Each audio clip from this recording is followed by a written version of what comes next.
This is, you're looking at alder, or Alnus, probably Alnus incana, speckled alder.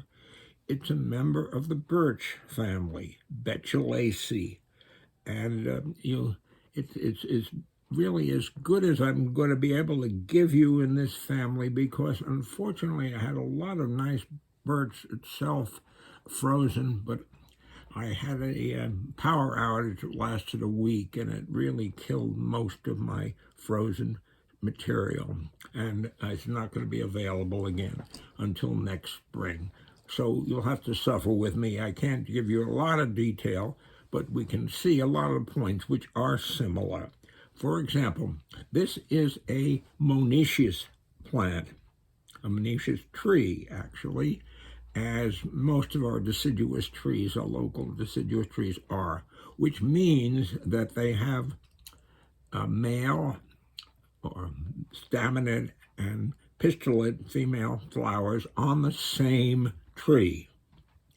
And in this case, they are arranged in inflorescences called catkins or aments. And the male catkins are pendulous.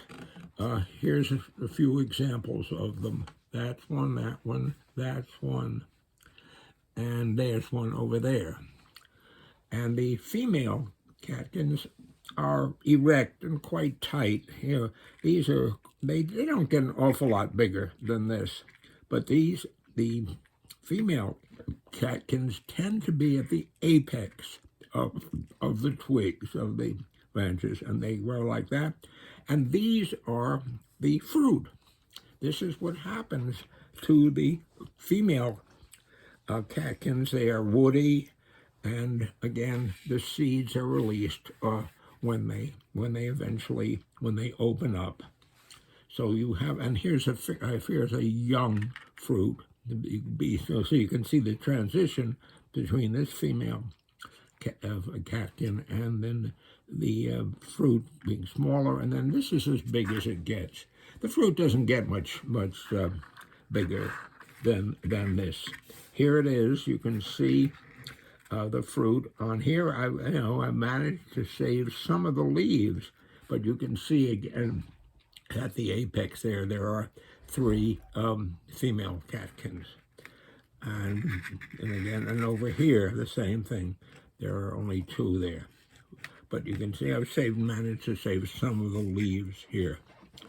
The male catkins have scales. That's what you see, and in the winter they are there on the tree, but they're very tight. And they probably, I picked these probably when they were pretty much in that stage, but you can see the multiple scales, and each scale carries the staminate flowers. And the staminate flowers are nothing more than 4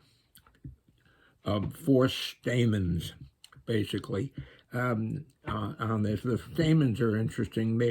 The anther sacs are kind of separate, and the filaments kind of branch. And I don't, obviously we're not going to see that here, but perhaps maybe when we look at the photographs and the stuff, we will be able to see it. Look at how the leaves have managed to last the freeze, and that's typical of a birch leaf, even though this is, as I say, alder, which is another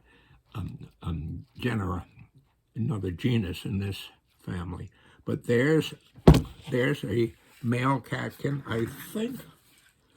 No, I don't know. I can't see. No, I don't think so. I was going to say very often the male and the female catkins are on the same branch. But basically, there you see. But that's the idea. So that this is this is a monoecious plant, which means, again, that it had the imperfect flowers of both male and female on the same tree. So this is basically an example of Betulaceae.